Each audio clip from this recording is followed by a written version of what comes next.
तो पहले हम देखेंगे very short answer type question.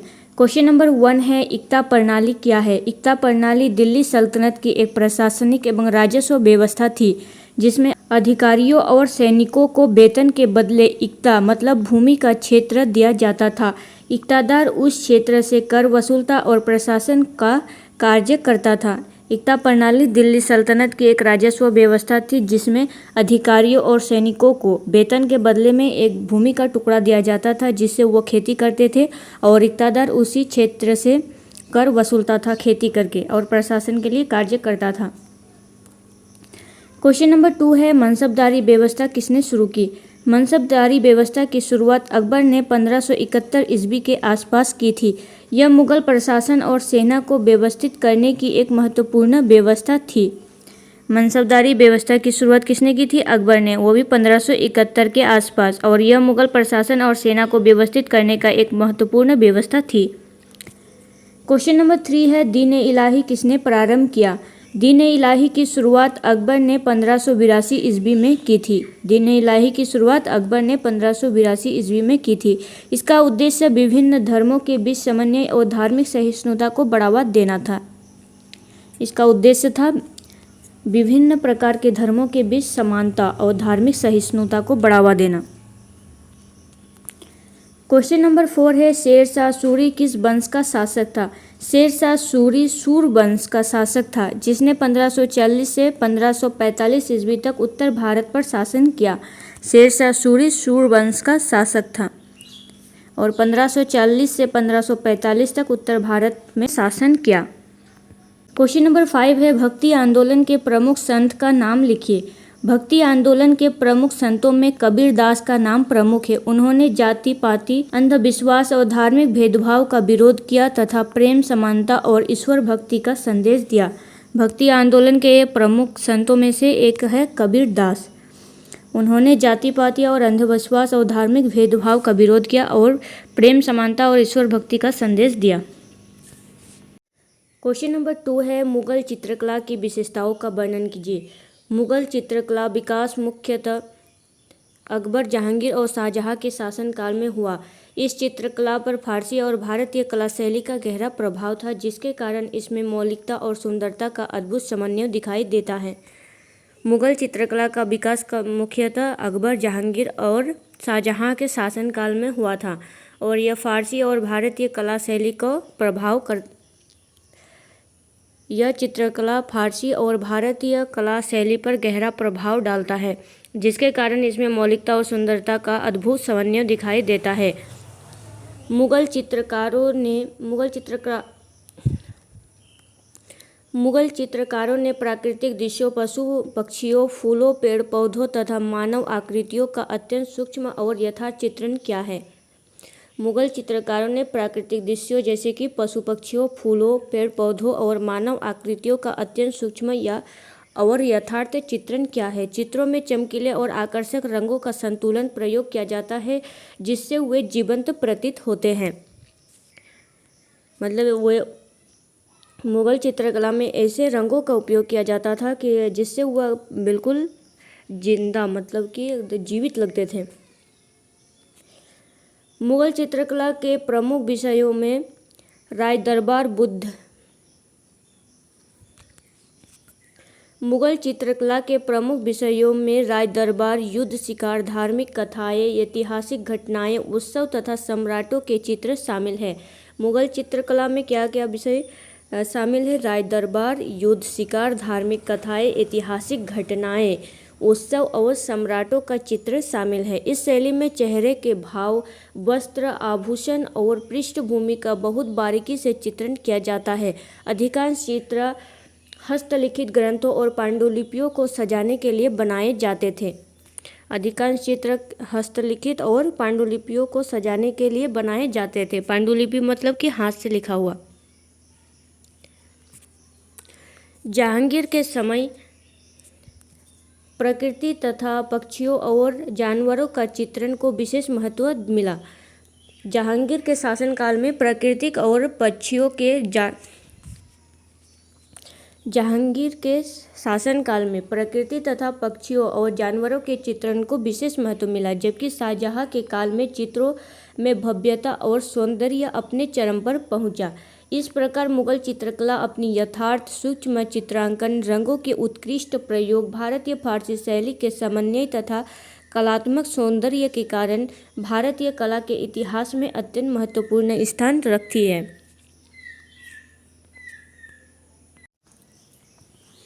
अब हम देखेंगे short answer type question. Question number 1 है, शेरशाह सूरी की भूमि राजस्व व्यवस्था की व्याख्या करें। शेरशाह सूरी के भूमि राजस्व व्यवस्था की व्याख्या करें। शेरशाह सूरी ने अपने शासनकाल में भूमि राजस्व व्यवस्था में महत्वपूर्ण सुधार किए, जिससे किसानों और राज्य दोनों को लाभ हुआ। शेरशाह सूरी ने अपने शासनकाल में भूमि राजस्व व्यवस्था पर सुधार किए, जिससे किसानों और राज्य दोनों को लाभ हुआ। उन्होंने सबसे पहले भूमि की वैज्ञानिक ढंग से माप करवाई और इसकी उपजाऊ क्षमता के आधार पर उसे अच्छी, मध्यम और निम्न श्रेणी में विभाजित किया। उन्होंने पहले भूमि की वैज्ञानिक तरीके से माप करवाई और उपजाऊ क्षमता के आधार पर अच्छी, मध्यम और निम्न श्रेणी में विभाजित किया। प्रत्येक भूमि की औसत उपज का आकलन करके राज्य का हिस्सा सामान्यतः उपज का लगभग 1/3 निर्धारित किया गया। कितना हिस्सा निर्धारित किया गया? उपजाऊ का 1/3 हिस्सा।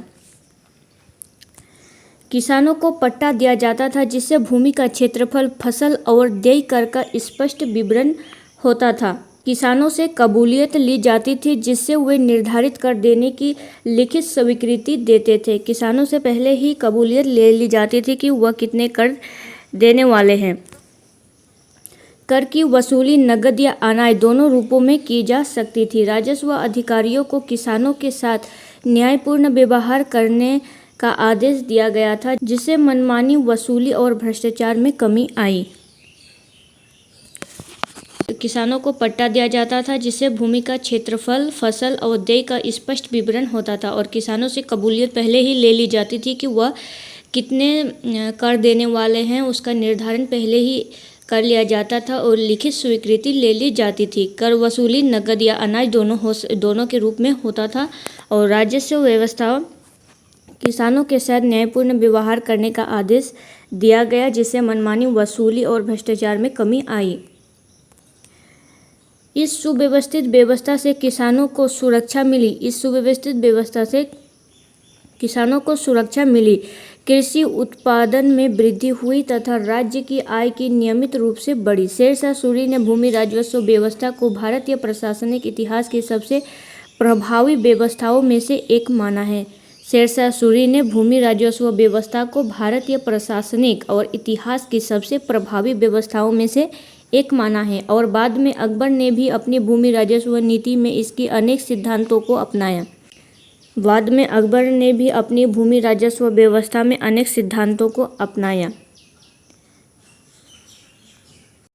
क्वेश्चन नंबर 2 है, मुगल चित्रकला की विशेषताओं का वर्णन कीजिए।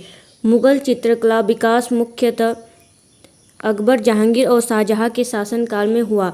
इस चित्रकला पर फारसी और भारतीय कला शैली का गहरा प्रभाव था, जिसके कारण इसमें मौलिकता और सुंदरता का अद्भुत समन्वय दिखाई देता है।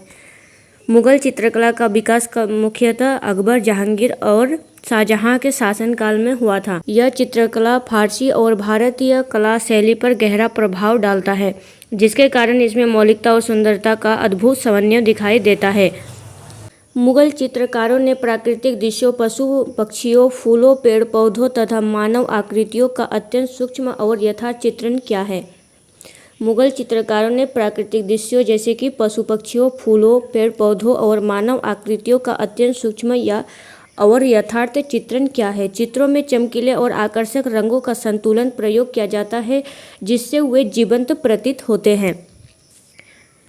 मुगल चित्रकला में ऐसे रंगों का उपयोग किया जाता था कि जिससे वह बिल्कुल जिंदा, मतलब कि जीवित लगते थे। मुगल चित्रकला के प्रमुख विषयों में राज दरबार, युद्ध, शिकार, धार्मिक कथाएं, ऐतिहासिक घटनाएं, उत्सव तथा सम्राटों के चित्र शामिल हैं।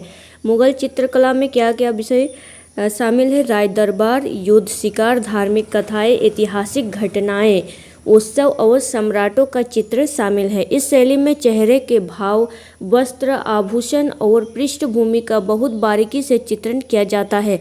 अधिकांश चित्र हस्तलिखित ग्रंथों और पांडुलिपियों को सजाने के लिए बनाए जाते थे।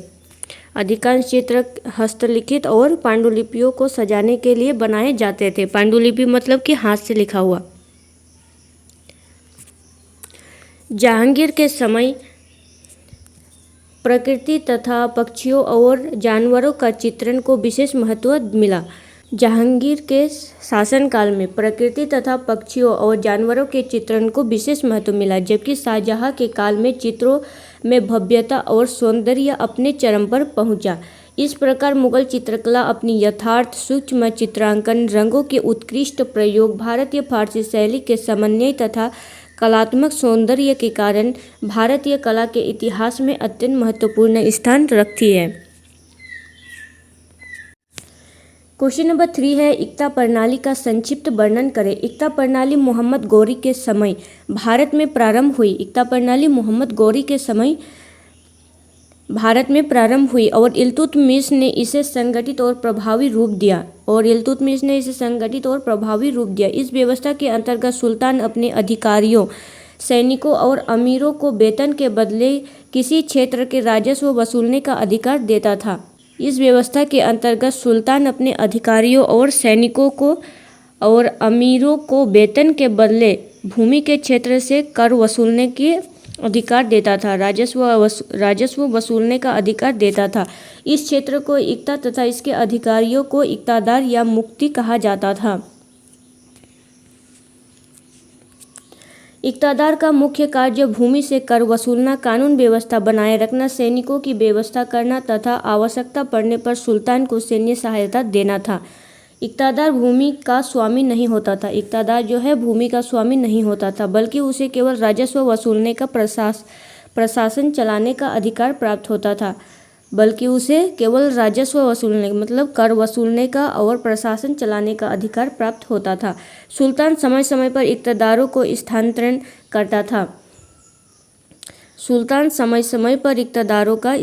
करता था ताकि वे किसी क्षेत्र में अधिक शक्तिशाली ना बन सके। मतलब उसका स्थानांतरण किया जाता था अलग अलग समय में, ताकि वो एक ही क्षेत्र में बहुत शक्तिशाली ना बन जाए। इसलिए इस प्रणाली से दिल्ली सल्तनत को नियमित आय प्राप्त हुई, प्रशासन मजबूत हुआ और विशाल साम्राज्य का नियंत्रण बनाए रखने में सुविधा मिली। इस प्रणाली में दिल्ली सल्तनत को नियमित आय प्राप्त हुआ और प्रशासन मजबूत हुआ और विशाल साम्राज्य का नियंत्रण बनाए रखने में भी सुविधा मिली। इसीलिए इक्ता प्रणाली को दिल्ली सल्तनत की प्रशासनिक व्यवस्था का एक महत्वपूर्ण आधार माना